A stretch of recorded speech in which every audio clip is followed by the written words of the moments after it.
ponto, um homem que estava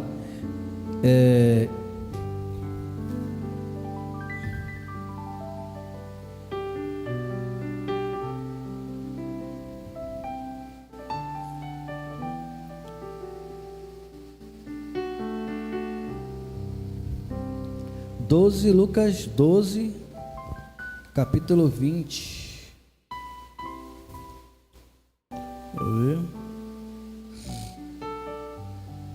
É isso mesmo, tá certo.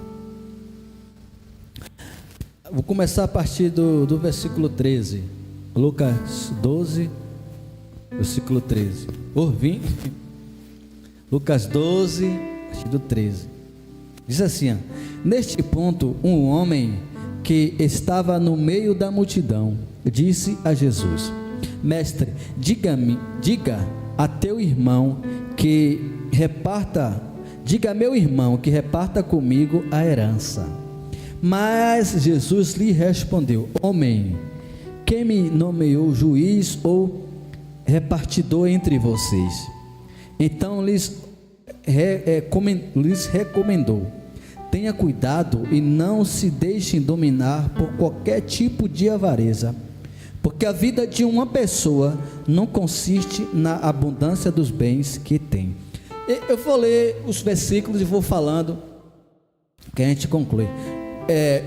Aqui a gente está diante de uma situação em que os irmãos estão brigando por bens, por coisas materiais, não é isso?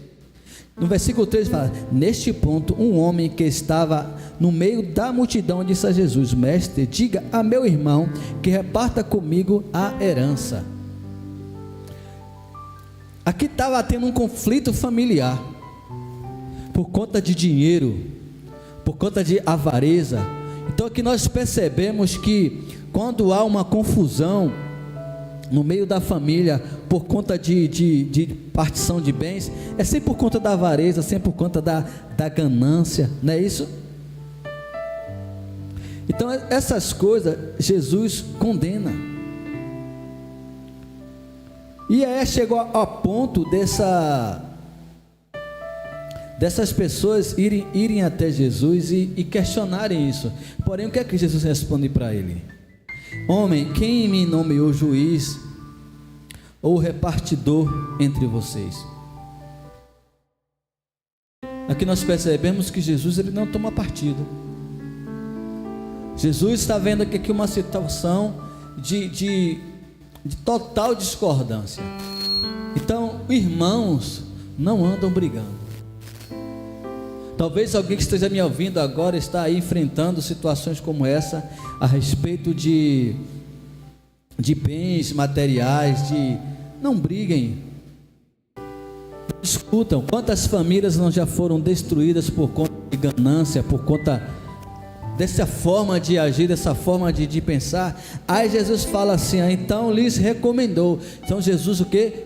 Aconselhou. Jesus ele não dá ordem para a gente, ele nos aconselha. Ele nos orienta, ele diz: olha, faça assim, faça dessa forma, cabe a nós obedecer ou não. Aí ele diz assim, então lhes recomendou: tenha cuidado e não se deixe dominar por qualquer tipo de avareza, porque a vida de um homem, a vida de uma pessoa não consiste na abundância dos bens que ela possui.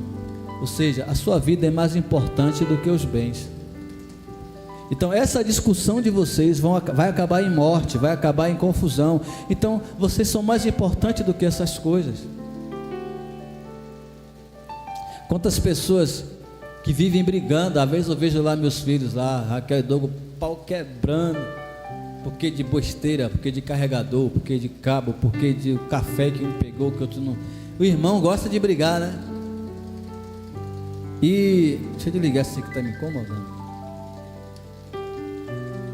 Daí a pastora disse que na casa dela também, que Leu era a valente, né? Leu brigava e ela era mais bobinha. Pati era a mandona. Toda a família, os irmãos brigam. É uma guerra, né, Francisco? Só que tem coisas que passa do normal. Já entra aquela questão. Jesus fala para aquele homem: cuidado com que todo tipo de avareza. Então eu entendo que a avareza ela tem vários tipos, várias formas, e que fica às vezes escondida, fica ali maquiada de um sentimento que não provém do Senhor. Então precisamos fugir desses sentimentos. Então Jesus fala que não devemos ter esses tipos de avareza, porque a vida de uma pessoa não consiste na abundância dos bens que ela possui. Jesus ainda contou-lhes uma parábola dizendo, para resolver a situação, Jesus conta a ele uma história, um fato. Aí ele diz assim: um campo de um homem rico produzia com abundância. Então ele começou a pensar: que farei, pois? Não tenho onde armazenar a minha colheita. Até que disse: já sei, destruirei os meus celeiros, construirei outros maiores, e aí armazenarei todo o meu produto e todos os meus bens. Então direi à minha alma: você tem depósito muitos bens para muitos anos. Descanse, coma, beba, aproveite a vida. Jesus, ele era mestre em contar histórias, e histórias verídicas, de fazer refletir, de fazer pensar. E eu estava refletindo nesse texto novamente, e eu separei alguns pontos aqui que me chamou a atenção. O primeiro ponto é sobre as nossas escolhas. Às vezes nós escolhemos brigar ao invés de apaziguar. Às vezes nós preferimos a guerra em vez da paz. Os nossos pensamentos, eles viajam, os nossos pensamentos, ele maquina, e o pensamento é algo assim tão interessante que só Jesus pode sondar o meu e o teu pensamento. Neste exato momento eu não consigo perceber, eu posso ver vocês com os olhos fitados aqui na frente, mas eu não posso entender o que vocês estão pensando. Se estão entendendo a mensagem, se está gostando, se não está gostando, se está com a mente em outro lugar. Às vezes as pessoas estão no culto, mas a cabeça está em outro lugar, está nos problemas, está nas lutas, está nas dificuldades.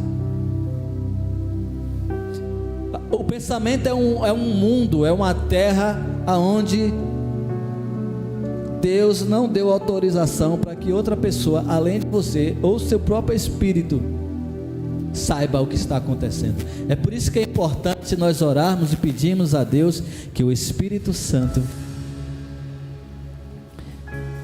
ore por nós, porque assim como nós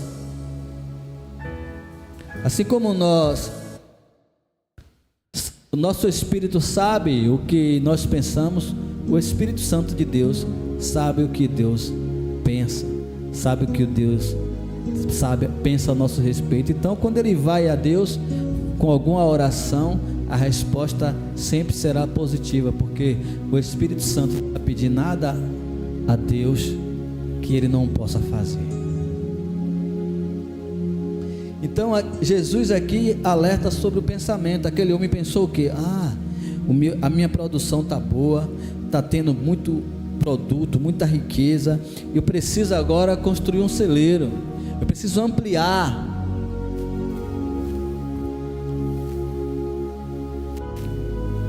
Primeiro ele teve uma escolha, ele escolheu guardar tudo aquilo que ele produziu, mas a intenção dele guardar era para quê? Para viver a vida como bem ele quer, entendia, ignorando o futuro, futuro não pertence a mim, não pertence a você, pertence a Deus. Você já parou para pensar que daqui a 120 anos, nenhum de nós estaremos mais aqui? Nenhum. Dentro desta igreja aqui, os que se encontram aqui, ninguém estará vivo daqui a 120 anos. Se esse imóvel ainda estiver de pé, terá outras pessoas aqui. Porque aquele que passar de 70 é cansaço e fadiga. Hoje, com a tecnologia, os tempos mudaram, as pessoas chegam até 100 e pouco. Mas é 120 anos, até hoje ninguém. Estou dando com sobra aí, viu? Então Raquel não vai estar aqui, Thay, São Francisco, eu, Dani, ninguém. Douglas, as criancinhas que hoje estão de colo aqui, criança de colo, não estarão mais aqui. Terá uma outra geração. Então às vezes nós pegamos, eu vou fazer, vou acontecer, amanhã eu vou fazer tal coisa. Aí a Bíblia diz: se Deus quiser, faremos isso ou aquilo. Até isso as pessoas eram tementes a Deus no passado. Até as pessoas que não serviam a Deus eram tementes. Eu lembro que meus pais, meus avós, quando eles iam confirmar algum negócio, eles sempre diziam: se Deus permitir, eu estarei. Se Deus permitir, eu irei. Se Deus permitir. Porém, hoje em dia não, as pessoas fazem os seus planos e dizem: eu vou, conte comigo. Coitado. Mas olha o que Deus fala para este homem. Mas Deus lhe disse no versículo 20: louco, esta noite lhe pedirão a sua alma. O que você tem preparado, para quem será? Em outra tradução diz: homem, essa noite você vai morrer. O que você guardou, quem é que vai usar? E essa é uma preocupação de todos nós. Tem o salmista, o pregador do Eclesiastes, o homem mais sábio deste mundo, Salomão, ele se preocupa com isso também. Ele fala: eu conquistei muitos bens, muitos tesouros, e quem ficará com o que eu conquistei? Virá outro depois de mim que não conquistou, que não trabalhou, que não fez usufruir de tudo que eu conquistei. Irá talvez até perder tudo. Quantas pessoas não herdam aí heranças riquíssimas, e no mesmo dia que o pai morre, passou o período, já torra tudo, perde tudo, vende tudo. Coisa que o pai lutou anos para conquistar, ele vende tudo e gasta tudo. É para refletirmos em que estamos colocando a nossa força, o nosso vigor. Eu estava conversando, eu sonhei hoje com uma pessoa, isso me trouxe a pregar esse texto novamente, com uma pessoa que eu conheço, e eu olhava para ele, e Deus me dizia que essa era a última noite, era a última oportunidade dele. Talvez essa seja a minha última oportunidade de pregar o Evangelho. Por isso eu pregarei com muita alegria, porque talvez eu não volte mais aqui. Talvez esse seja seu último culto. Talvez seja a última vez que você abraçou alguém. Talvez seja a última noite que você disse eu te amo para alguém. A gente procura muito viver no futuro, aonde nós nem lá chegamos ainda. Amanhã eu vou visitar fulano, amanhã. Eu já tive várias experiências. Uma amiga minha estava muito enferma, eu trabalhava próximo ao hospital em que ela estava internada, e eu sentia o desejo de visitá-la, mas eu disse: amanhã eu vou, dá tempo, vou sair mais cedo do trabalho e eu vou. Quando eu bem esperei, ela havia morrido. Mas me deu uma tristeza no coração. Por quê? eu poderia ter visitado. Aí agora vem a culpa na alma, porque a Bíblia diz: eu estive nu, não me vestisse, eu estive doente e não me visitaste. Quantas vezes podemos estender as mãos e não estendemos?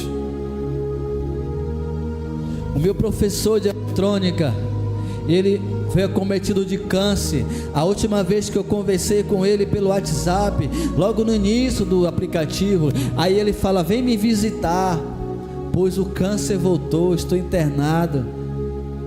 E eu não consegui visitá-lo, eu não consegui mais falar com ele. Eu mandava mensagem, não respondia mais. Passou-se um tempo, eu estou lá no Facebook, alguém publicou algo lá: saudade de você. Foi que eu percebi que ele já tinha falecido.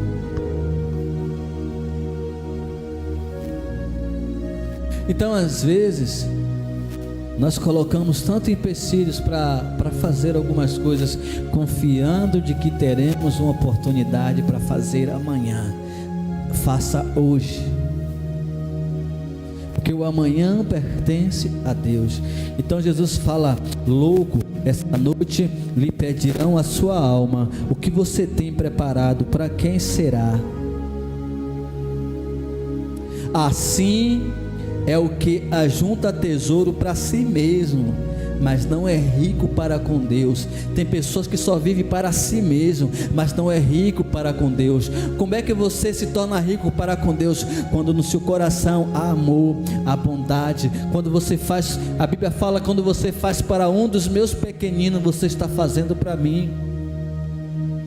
A Bíblia diz: se você sabe que tem alguém passando dificuldade financeira, ou seja, de alimentação também, e você vai visitá-lo, e você apenas ora e vai para casa, a Bíblia diz que você está em pecado. Primeiro, ela nem manda você orar. Primeiro Jesus fala assim: ó, alimenta ele, dá comida para ele, para que ele se fortaleça. Aí depois você ora. Tem pessoas que chegam na casa de alguém que está em dificuldade, aí ora, faz aquelas orações e vai embora, e deixa a pessoa lá. Ora, Deus, é oração, orar e ação. É pecado. A omissão também é pecado. Abrace hoje, diga que ama hoje. Tem momentos que é difícil. Você sabia que às vezes, quando uma pessoa parte, até a chatice dela é saudade, até o silêncio dela é saudade, né?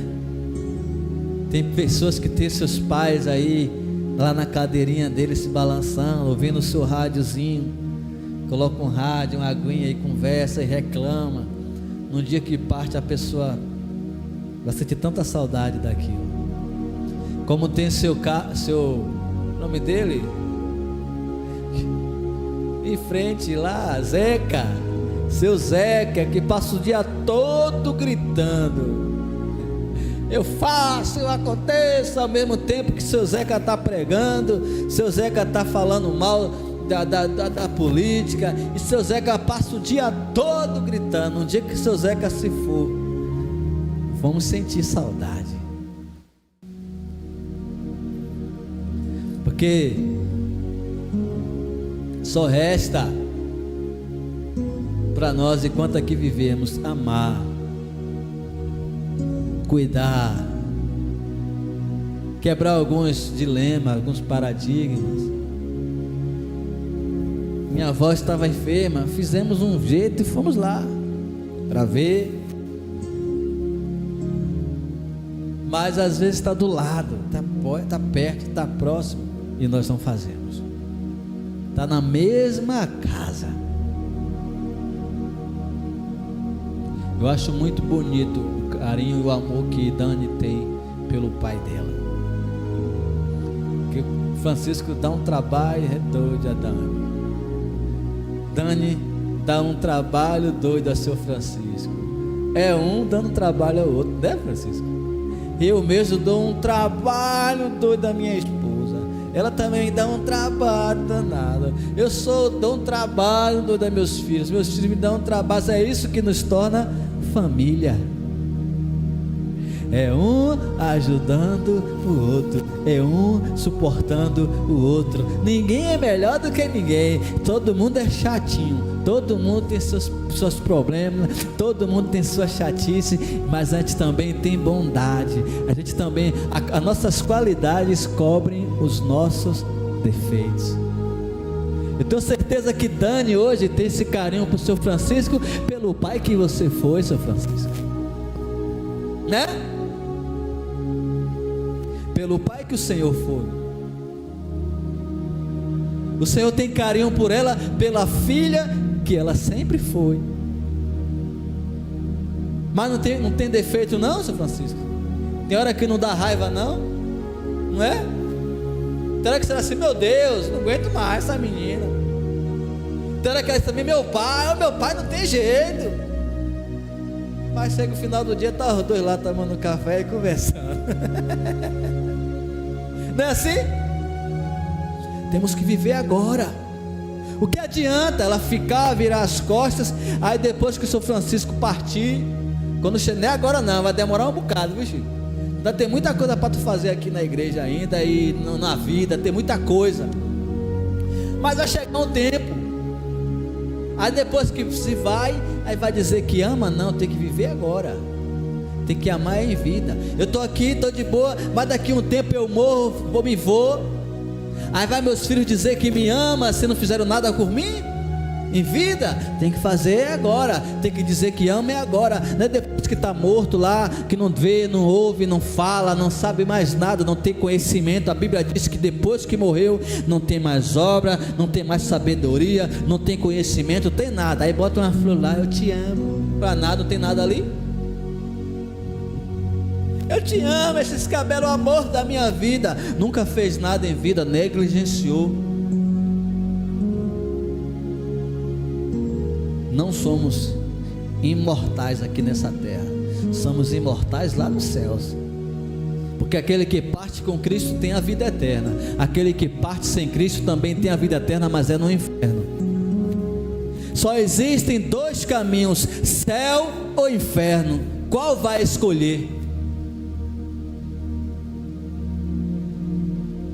Só existem dois caminhos, Deus ou o diabo. Vai ficar na mão de quem? Tem que ser claro para ver se as pessoas entendem. Não tem o meio para ficar ali. É Deus, é o diabo. Amor, ódio. Não, ou é uma coisa ou é outra. Não pode ficar também em cima do muro. Quando nós rejeitamos a Deus, abraçamos o diabo. Quando nós rejeitamos o diabo, nós abraçamos a Deus. É assim que funciona. Quantas pessoas não pediram demissão? A Bíblia diz que a seara é grande, os campos já estão maduros para a colheita. Aí Jesus nos contrata, nos chama para colhermos, para trabalharmos na seara. O que as pessoas fazem? Pedem demissão e vão procurar um novo patrão, como diz a minha avó. Se você acha que Deus não é um bom patrão, você vai se empregar com o diabo? São escolhas. Então toda vez que você desiste do evangelho, você está pedindo demissão. Você chega para Deus e fala: Deus, eu quero a minha demissão aí. Aí Deus pergunta: por que você quer ir embora? Ah, porque fulano falou mal de mim. Ah, porque aquele fulano lá estava roubando. Ah, porque o pastor fez isso. Oxe, mas foi o pastor ou fui eu? Quem te machucou? Foi Deus ou foi o irmão da igreja? Se resolva com o irmão da igreja, mas não se afaste de Cristo não. Não se afaste de Deus. Não peça demissão. Você não vai encontrar um chefe, um patrão melhor que Deus, porque porque além de tudo ele ainda é o teu amigo, além de tudo ele ainda é o teu pai. Olha só, não é diferente você trabalhar para o seu pai e trabalhar para alguém que não é seu pai? O filho que trabalha para o pai tem regalias. Tem, não adianta dizer não que tem. É mais fácil para ele.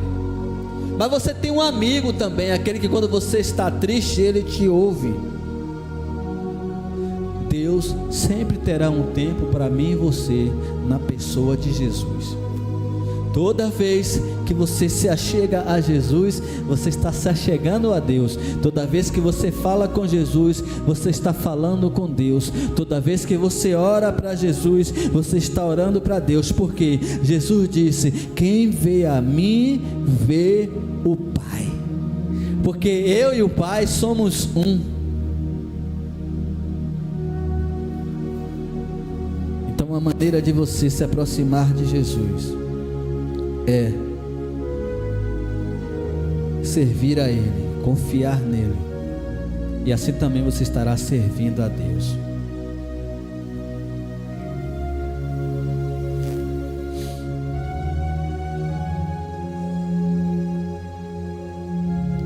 No versículo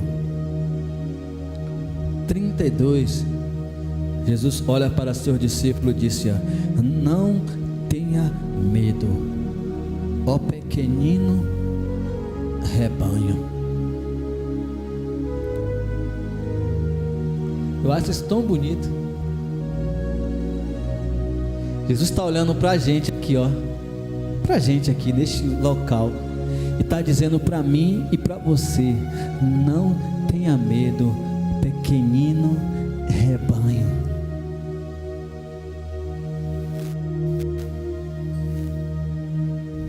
Deus está olhando para os pequeninos. Deus não está preocupado com quantidade. Deus está preocupado com aqueles que querem ficar próximo a Ele. Não temas, não tenha medo, ó pequenino rebanho, porque o Pai de vocês se agradou em lhes dar o reino. Não tenha medo, Francisco, porque o teu Pai que está no céu se agradou em te dar o reino. Não tenha medo, pequeno rebanho, não te preocupe, porque o Pai de vocês se agradou. Jesus tem se agradado de mim e de você.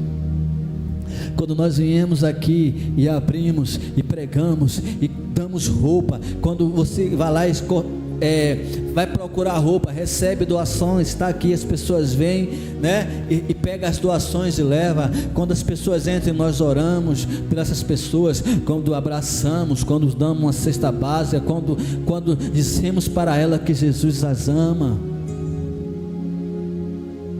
Essa é a nossa função, nossa missão. Aí ele diz: vendam os seus bens e deem esmolas. Está vendo?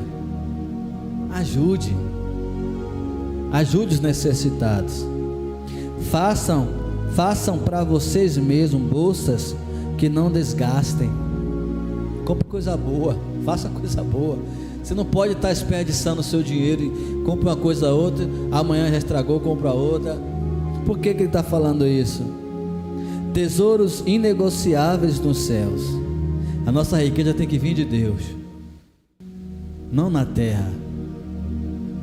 Aqui não é dizendo que você vai ter que ficar pobre, que você não tem que ter dinheiro. Aqui está dizendo que você não deve colocar a sua confiança nessas coisas. Nós devemos morrer por conta de dinheiro. Olha que ele começa falando que os irmãos estavam brigando por herança. Não briguem, isso vai gerar morte, mas briguem pelos céus. Se esforcem para entrar nos céus. Aí ele fala: aonde estiver o tesouro de vocês, aí também estará o coração de vocês. Aonde estiver o tesouro, ali estará o coração. Por isso que quando nós perdemos um bem, nós ficamos muito tristes. Quando alguém nos rouba, Mas se a gente não tiver a certeza de que Jesus nos ajudará, de que Jesus nos recompensará, a gente acaba fazendo coisas erradas por conta daquele bem material que nós perdemos. Mas quando Jesus nos dá essa palavra, Ele está dizendo para mim e para você: não brigue porque de porcaria, porque de objetos. Quantas pessoas aí não têm morrido porque o ladrão chega, pede um celular, ele não dá. Então a arma na cara, passa o carro, passa a moto, a pessoa não dá, e aí morre, porque daquele bem. Há um tempo atrás, ali ainda era insinuante, um homem, aqueles fios pegaram fogo, e aí começou a pegar fogo e queimar. Ele foi a tirar a moto, o fio caiu em cima da moto, ali em frente onde era insinuante ali. Ele tinha uma barraquinha ali, ele vendia produtos ali, e ele foi pegar a moto, porque a minha moto é nova, não vou perder a minha moto. O pessoal: rapaz, deixa isso aí. Ele foi pegar e lá morreu, eletrocutado, todo queimado, todo místico desse tamanho, por conta de uma moto.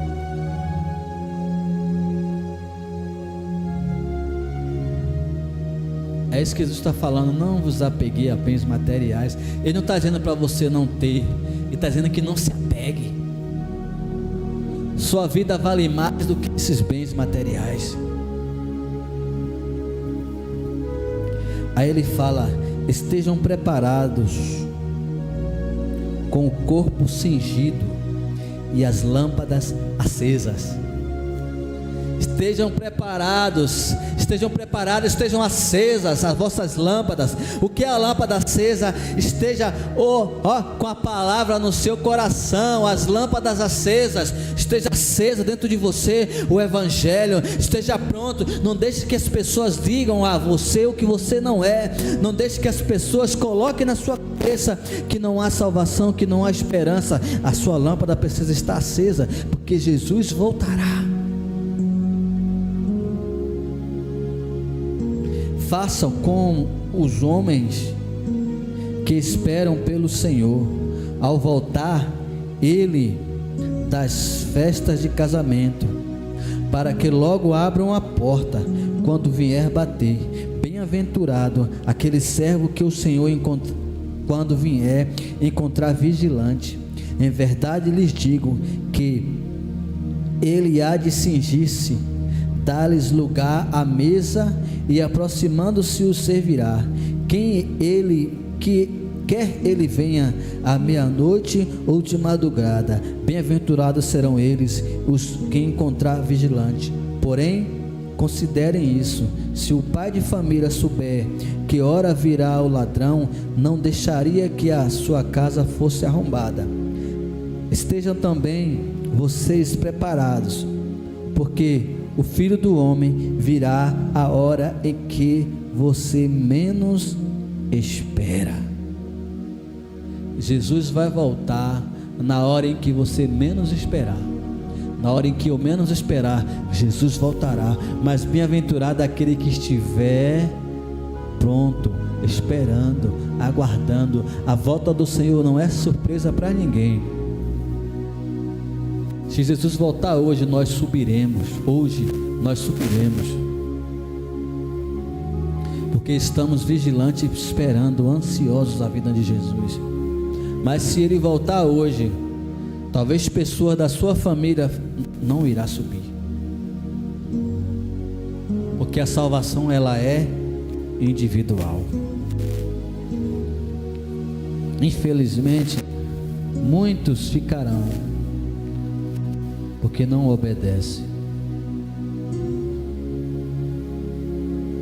Então Pedro falou: Senhor, esta parábola é só para nós ou também para todos? Então o Senhor respondeu: quem é, pois, o mordomo fiel e o prudente, a quem o Senhor deixará encarregado dos demais servos da sua casa, para lhes dar o sustento no devido tempo? Bem-aventurado aquele servo que o Senhor, quando vier, achar fazendo assim. Em verdade lhes digo que eles confiará todos os seus bens. Mas o que acontecerá se aquele servo disser consigo mesmo: o meu senhor demora a vir, e começar a espancar os empregados e as empregadas, e comer e beber e embriagar-se? Virá o Senhor naquele servo um dia em que ele não espera, em hora que ele não sabe, irá-lhe aplicar-lhes o castigo severo. Aquele servo que conheceu a vontade do seu senhor e não se aprontou, nem fez segundo a sua vontade, será punido com muitos açoites. O que é que o texto está dizendo aqui? Aquela pessoa que sabe o que tem que fazer e não faz, será punido. Tem gente que sabe que é pecado, mas continua pecando. Tem gente que sabe que Jesus falou assim, ele faz diferente. Tem gente que sabe que existe céu e inferno, ele escolhe o inferno. Tem gente que sabe que existe Deus e o diabo, ele escolhe o diabo. Tem gente que sabe que existe o bem e o mal, ele escolhe o mal. Tem gente que sabe que é proibido, que não deve roubar, mas ele escolhe roubar. Tem gente que tem a oportunidade de fazer o bem, mas ele faz o quê? O mal. Esses não será tido como inocentes.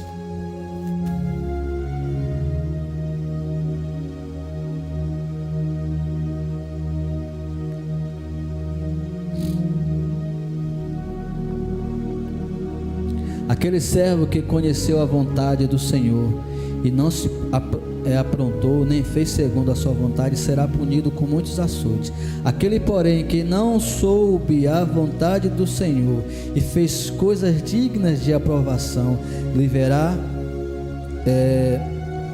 levará poucos açoites. Mas aquele que muito foi dado, muito será exigido. Aquele a quem muito se confia, muito mais lhe pedirão. Está vendo, Kel? Eu vou repetir. Aquele, porém, versículo 47, aqui é para nós, vamos prestar atenção aqui. Acompanha aí, Chico.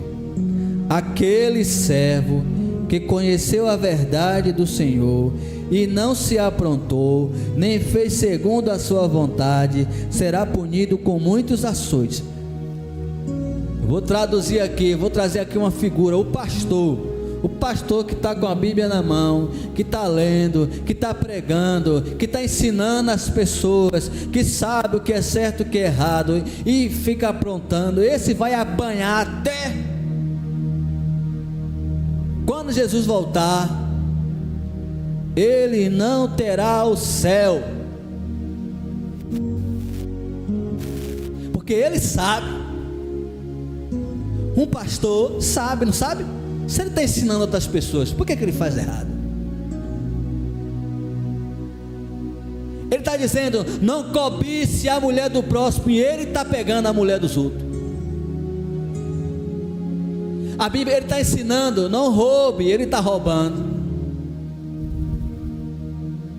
Ele não será tido como inocente por Deus. Você quer outro exemplo? Se eu digo para você, eu estou aqui lhe ensinando, eu falo: ó, isso aqui é pecado, você não deve fazer assim nem assim, aí você vai e faz, você agora não é mais inocente, você vai cometer o erro e será punido por ele, porque você não é mais inocente. Mas ele cita aqui outro grupo de pessoas. Quais são? Versículo 48: aquele, porém, que não soube a verdade do seu Senhor e fez coisas indignas, coisas dignas de reprovação, levará poucos açoites. Aquelas pessoas que cometem pecados e erros, mas ela não sabe, será punido, mas com menos severidade.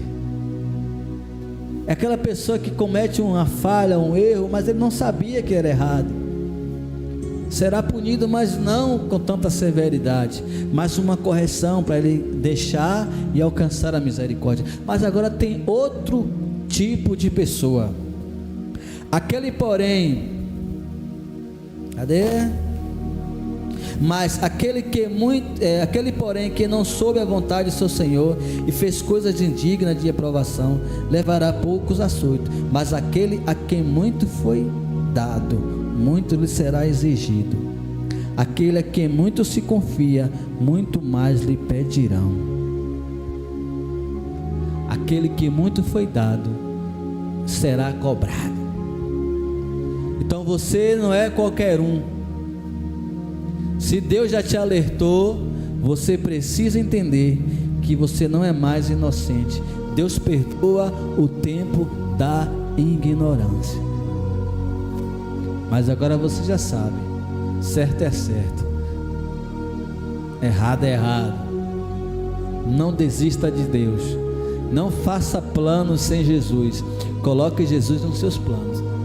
Não faça como este homem que nós lemos: vou fazer assim, vou fazer assado, vou construir, vou curtir, vou viver a minha vida. Aí a Bíblia fala: você sabe de uma coisa, você pode planejar agora, mas você vai morrer, e tudo isso aí outra pessoa vai usufruir. Então reflita, a vida é um sopro. Se cortar o fio da vida, acabou. Não tem médico que ressuscite mais.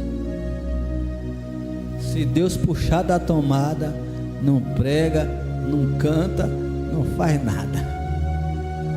Desligou, já foi. Vamos ficar de pé. Amém? Deus, obrigado por essa palavra, obrigado porque a tua palavra tem nos ensinado. Nos ajuda, Jesus, a viver a tua palavra, nos ajuda a ser fiéis, nos ajuda a não ser soberbos, a não ficarmos discutindo por coisas bobas, mas que possamos nos unir como irmãos, nos amar e viver a tua palavra. Prepara nosso coração para que possamos aguardar a tua vinda. Nos livra, Senhor, do acidente, nos livra do homem mau, nos livra das drogas, nos livra de tudo quanto é tipo de coisas ruins que afeta o nosso relacionamento. Que viemos a te buscar em todo o tempo e que estejamos preparados para o dia do Senhor. Para muitos será um dia triste, mas para nós será um dia de festa e de alegria. Leva-nos em paz, em segurança para os nossos lares. Nos dá uma semana abençoada, produtiva, um mês abençoado, um ano abençoado. Em nome de Jesus, nos guarda, nos livra, nos protege. Nós abençoamos o vizinho da frente, o vizinho da retaguarda, da esquerda, da direita. Faz, Senhor, segundo o teu querer e a tua vontade na vida dessas pessoas. Nós abençoamos este bairro, abençoamos esta cidade com toda a sorte de bênção. Por isso, leva-nos em paz. É o que eu te peço e te agradeço em nome de Jesus. Levante sua mão para o céu. Com o amor de Deus Pai e a graça do nosso Senhor Jesus Cristo, que as doces consolações do Espírito Santo esteja com você, e você diz amém. Está encerrado em nome de Jesus. Amém?